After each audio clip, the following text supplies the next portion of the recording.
always gave you A+. Said you deserve them, you're smart. And he said, Rivki, you should be getting A+ too. No. Rivki, you're smart too. You were his student first. How did you let Rabbi come and tutor me after what you went through? Rivki, Rabbi never touched me.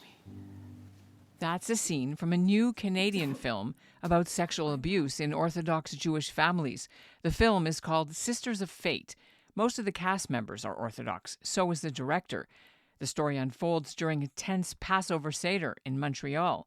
Near the end of the evening, one of the married daughters, Rivki, leaves the dining room and breaks down. She finally reveals that she was sexually abused years earlier by a rabbi who'd been tutoring her.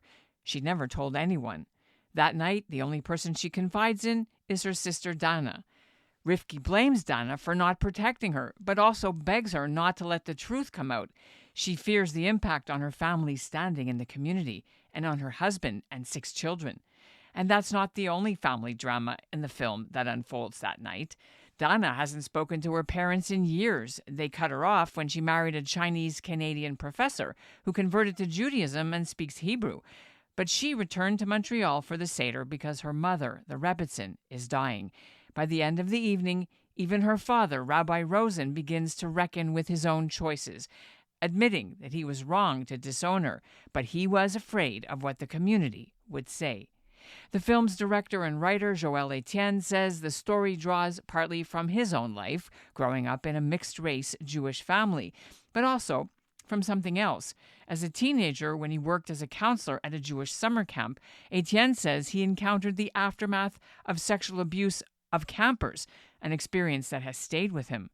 Sisters of Fate premiered in the Toronto area a few weeks ago to a packed audience. The filmmakers timed the release ahead of Passover, hoping it would spark difficult but necessary conversations in a community where, for years, victims have often been treated as a source of shame rather than holding the perpetrators accountable. If we need to extricate ourselves from this bad person, there's a geographical and a sociological reality.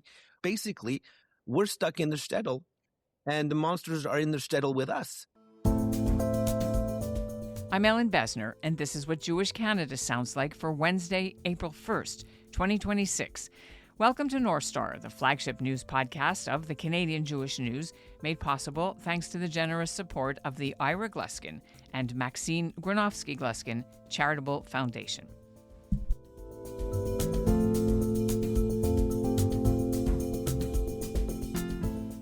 When the lights came back on after the premiere, Joel Etienne and members of the cast and crew held a panel discussion to continue the conversation with community leaders who work with survivors of sexual abuse. They asked me to moderate because I've been reporting on this issue for the CJN, including the case of Rabbi Shlomo Mund, who was arrested before Passover in 2022 and charged with sex crimes dating back decades while he was a teacher and counselor in Montreal. He was later acquitted, although additional allegations surfaced later. And there have been other cases we've talked about over the years, including in Israel, the case of Chaim Walder, a well-known children's author accused by dozens before he took his own life. Ahava Spillman plays the Rebbetzin in the movie. She's a retired Toronto educator, and she's also someone who, in her personal life, has supported women dealing with sexual abuse. On today's episode, she and director Joel Etienne join me. Thank you. Your film premiered a couple of weeks ago, and I want to know, since the film launched, how has the reception been? I was astonished by the whole thing, completely flabbergasted. I've done nothing professional, or you actually say cut when you have to do another shot at it. Like, who knew? Everyone went into makeup and they came out looking gorgeous. I went in, they put green so I'd look worse than I actually look. Good for my humility. I'm very proud from beginning to end. Joel should be beaming just when he hears about it. And the reception was phenomenal. To my great surprise, I knew that the film would appeal to an audience, but my core audience, my community's audience, because I come from the Orthodox Jewish world, I was very, very scared of showing my community this film. As a filmmaker, I've always wanted to be transparent and honest and true, because I think if you don't make art that comes from a place of truth, if you try to couch or mask or sugarcoat, then I think the audience, the viewer feels it. because the movie is about both the inner life of a Jewish Orthodox family, a rabbi's family, and a Rebbetzin family. Ahava plays Rebbetzin Rosen in the story. It deals with the family's core traumas. I have a 15-year-old, and I didn't bring him to the premiere because I thought, if very Orthodox people who've come to see this movie get very upset and angry and start shouting things at us. We had a panel with you hosting the panel after the movie. If they start screaming and shouting, I wouldn't want my kid to see that, but felt like I had to say my truth. And not only mine, but the truth of Ahava is of an Orthodox background. We had other Orthodox cast members in our film. And I think we all really took a leap of faith by doing it. And I think we were all a little bit nervous and scared. But lo and behold, thankfully, I think we got lucky. I think our cast members played the roles with so much dignity, so much truth and honesty, that sometimes the message may not be pleasant, but you have to hear it. Where my heart is warmed is really the Orthodox community, members of the community who have seen the film, acknowledge the film, accept its message. And I think the film can be a springboard for growth in the community, which really was the intention. People who are religious coming to me saying, thank you for saying these things. They're important. Exposing trauma in this film has been a door for people to feel comfortable speaking to me about their own traumas. The rainbow of people who have come to me to share their traumas with me, folks that I would have never expected would have been people who've experienced trauma. Professional lawyers, males my age, Jewish, non-Jewish, people who you think life is perfect, who said, let me tell you something. I have a story to tell you.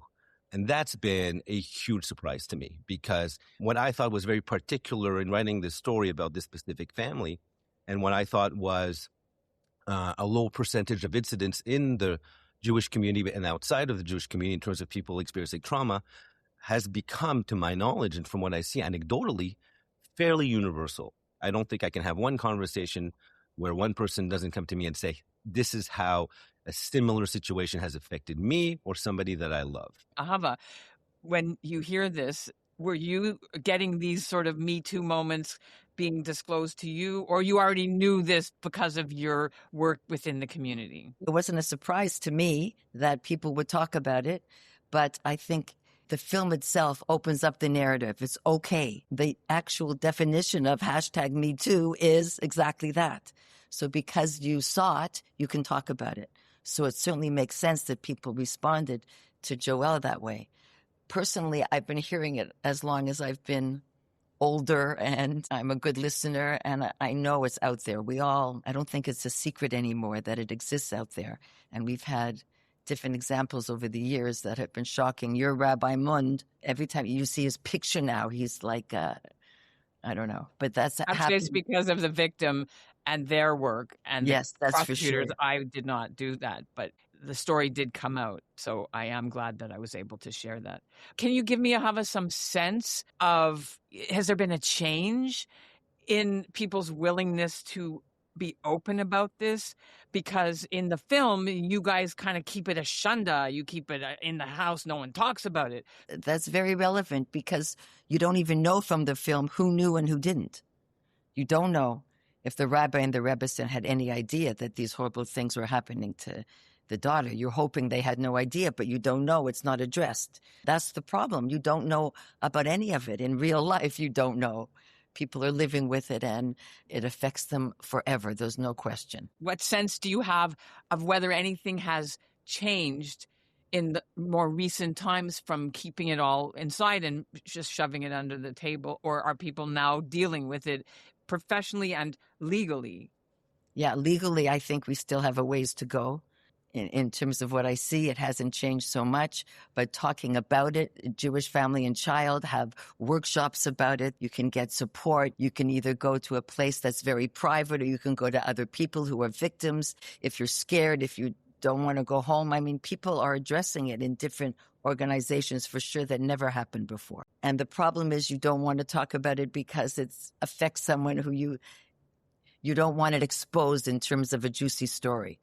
I think that's why people are reticent. Somehow they don't want, if it's traumatic forever, They don't want, Jane Brown doesn't want everyone to know that this happened to Jane Brown when she was 11 and now she's 47. But the trauma is so severe and it lasts for so long, but that people are trying to deal with it. I don't know. I'm not a therapist. I'm just a listener. I'm just someone who wants to. But really, I knew long ago that it was way more prevalent than anyone imagined. When you say that you don't want to have a juicy story, I'm wondering if we could reframe that a little bit, and you can share, either of you, of course. It's not that it's a juicy story so much as there are real risks to a Jewish girl or a young Jewish boy or their families from how their family is then either not accepted or accepted in the community if they go public. If I may, there is a particular difficulty that I think afflicts us in the Orthodox community that I think other communities don't have to share. We are circumscribed by geography because of religion and culture in a more acute way than others are. All our kids go to the same schools. We frequent the same organizations. We are in the same grocery stores. We don't have a lot of room to move. And so when there's a perpetrator in our midst, it's not like we can move to Mississauga or we can move 100 kilometers away and start a new life if we need to extricate ourselves from this bad person. Basically, we're stuck in the shtetl and the monsters are in the shtetl with us. And so when Ahava says there's such a fear of talk, there's such a fear of rumor, there's such a fear of expression, that is really true because it'll follow you in the school, it'll follow you at the grocery store, it'll follow you and your family at the shul, and it, I think, makes things a lot worse for the victims. And what I think has changed and what I think is changing is at least the conversations are not as taboo anymore. We can speak about it. We know about it. We know about criminal law, and we can go to the police and we can have a criminal trial, but we still haven't figured out how to reorganize ourselves socially, sociologically within the community when these things happen. How do we provide an umbrella of shelter and of protection for the victims in their families within the community? That we haven't figured out yet, and I think this is where there is a necessity for transformation. There's a whole other dimension to it, and that is it's a shanda, right? We don't want to admit it. It's not who we are. We're a light unto the nations. We're the role model. We're supposed to show the world how to live. We're supposed to be the ones. So this is so anti that. It's so brutal. It's so tragic that it's difficult. It's difficult to, I think that's what my husband in their film was saying, that it's so hard to go against that. Not only the victim, the victim's family. Imagine how courageous it is to be able to talk about this out loud. And it's God forbid, you're a child. So it's a huge mountain to climb to get out there. And then there's marriage prospects, which this can affect the aliyahs. They get excommunicated. Everything. Coming up, what rabbinical authorities could do beyond what the courts can.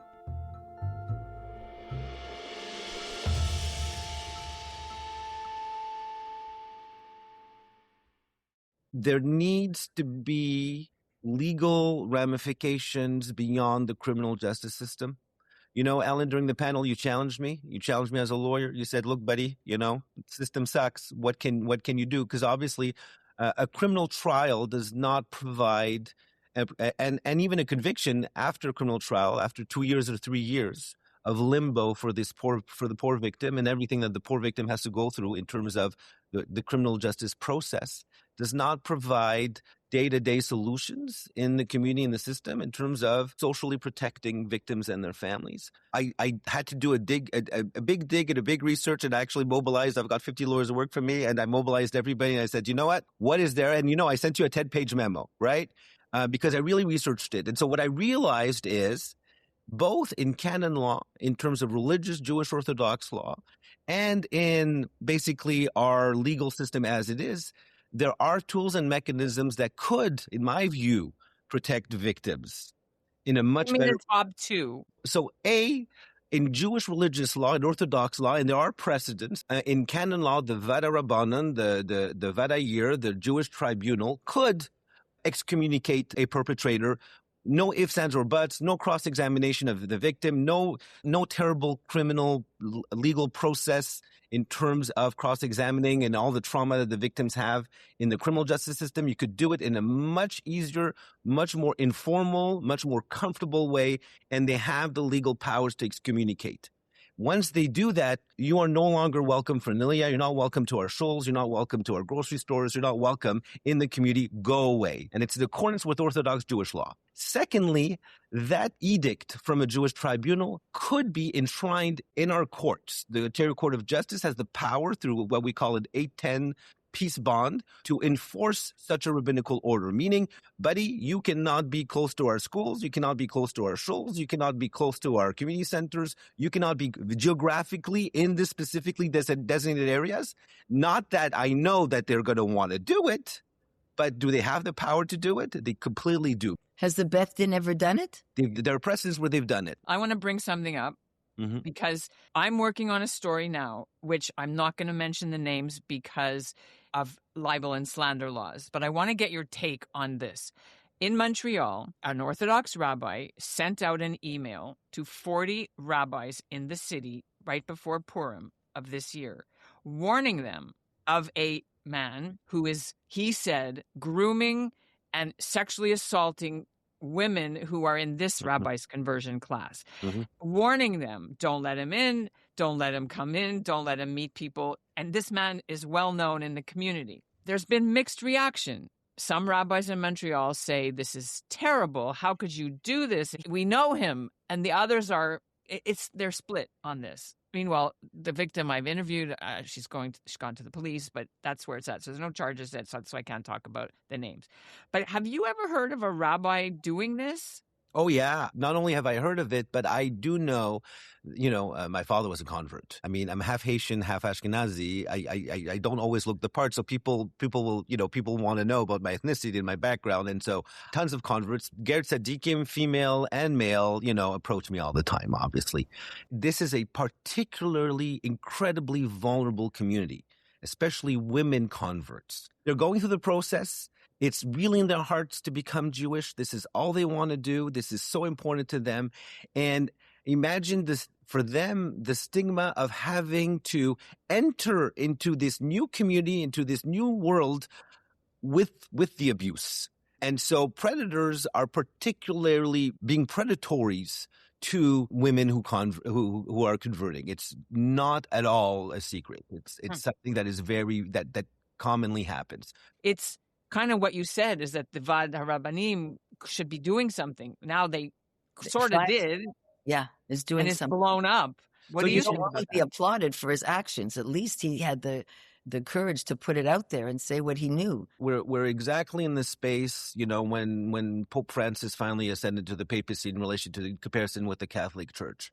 We know there's a huge problem. We know we have internal solutions and external solutions to deal with them, but we haven't had the leadership to make the edict to say, this is a crime. If it happens, you come to the Vad HaRabbanan. We have a process. We're going to deal with this, and we're going to excommunicate these monsters. We're not there yet. That's really, I think, one link of solution that needs to be organized and that needs to happen on the one hand. On the other hand, also, we need to have better protections for the victims. We need shelters for them. These kids should not have to stay in the home, or, there should be a safe place where they can be mentored, have education, have therapy, be fed. And, that's the other part of the equation. We are behind in comparison with other communities and other religious groups. I was very glad that I was able to say me too at that event as well. That was extraordinary. I wasn't going to mention it. I owe you that too. No, it's been a long time. As you said, it happens to everybody. I'm happy to say that on air. Let's go back to the film. Joel, can you tell us about your own experiences in summer camp and where else that sort of led you to want to make this film? I come from a family where there's been trauma, this similar trauma that is described in the film. It's had generational impacts. To respect the innocent, I won't tell you in who and the how, but I didn't feel that I could make an honest film about a Jewish Orthodox family without bringing the topic on as well. I wanted to be honest to all my characters. And it was very, very difficult, especially for my Orthodox actors. These people are amazing, incredibly courageous, to do that. It was really all about moral and artistic risk. You mentioned during the panel about camp. The camp abuse thing was not part of this film. One of my actors was my camper. When I was 16 years old, I was recruited to work in an Orthodox Jewish camp. I was recruited because I had worked with developmentally disabled children in another summer camp as a counselor in training the year before, and they thought I'd have skills to deal with their kids. But lo and behold, once I got to camp, there were no children with cerebral palsy or autism or Down syndrome. They told me on the first day, they said, look, you're here because the year before, 2 of the kids were abused. We think that you have the maturity to be with these kids and work with them. And we had a great summer, including one of my actors. But he didn't know, all these years later, why it was that I happened to be in that camp that summer. And he also knew of the story and of the experience because he was of that cohort. This is a similar shared experience within the same summer camp, within the same community, within the same group of friends. And lo and behold, nobody talks about it. But the real stigma was the fact that the abuser, it is said, I haven't verified it, but went on to get into the educational stream and become a teacher in the Jewish world. So, it just goes to show you how ineffective in terms of protective systems we've been historically. I know you're going to say no, but I have to ask anyway. Would you tell us the name of the camp? No. I'll tell you why.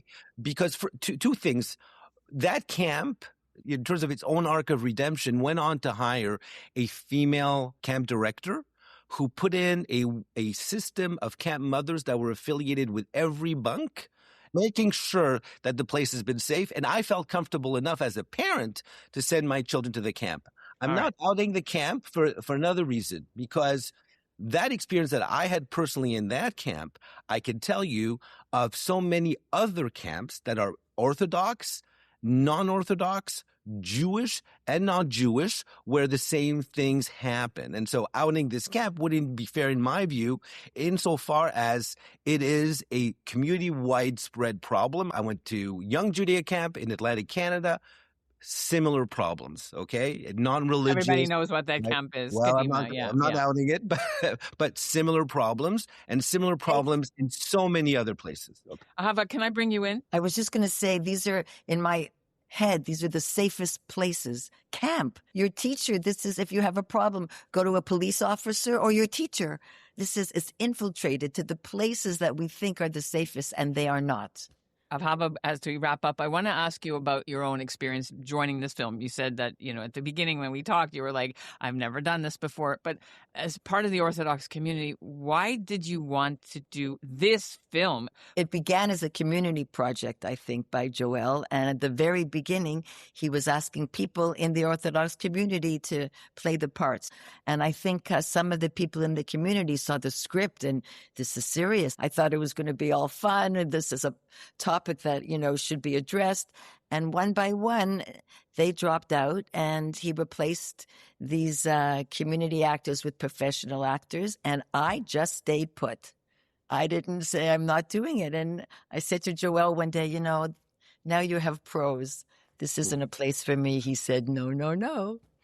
No, Ahava, you were definitely a pro. I think, Ellen, you saw the film. I think her performance is just as good as our professional actors. Better even. I think you're fantastic. But I would also say this, Ahava, I think you found courage with the other female Orthodox actors, right? I think it was a place of healing and catharsis for all of you, I think, in a lot of ways. I should also tell you, during the filming, 2 other of the actors, female actors, came to talk to me about serious personal things that happened in their lives. Really. It became such a possibility. Everything becomes possible when you start to this #MeToo. It becomes an environment that is safe because you're talking about something unsafe.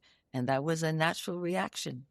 And where does this film get to be seen if people are interested in looking at it over the next couple of months? So we're bringing the film to many communities in the country. We've started Toronto. We'll be in Montreal soon, and the goal is to get it to get it on the big screen in many communities for upcoming screenings. We've got our website, sistersoffaith.ca, and people can come and see and get on the website and donate to Migdal Or. We would really appreciate that, because our goal is to raise enough monies to build a shelter to protect at-risk youth in Toronto and in Montreal. That's the current objective, and we're coming to a screen near you as soon as possible. I hope that you get lots more phone calls. Thank you. All the Thank best you to so all much of you. for your Happy work. Passover. And that's what Jewish Canada sounds like for this episode of North Star, made possible thanks to the Ira Gluskin and Maxine Granovsky-Gluskin Charitable Foundation. If you need help, there's Jewish Family and Child Service offering a 24-hour hotline in the Greater Toronto Area. The number is 1-800-404-1393, and we've included links to the film and to support resources in our show notes. North Star is produced by Zachary Judah Kaufman and Andrea Varsany, with Michael Freeman as the executive producer, Alicia Richler as our editorial director, Yael Sher as graphic designer, and the theme by Brett Higgins. Have a safe and meaningful Passover. We'll be back Monday. Thanks for listening.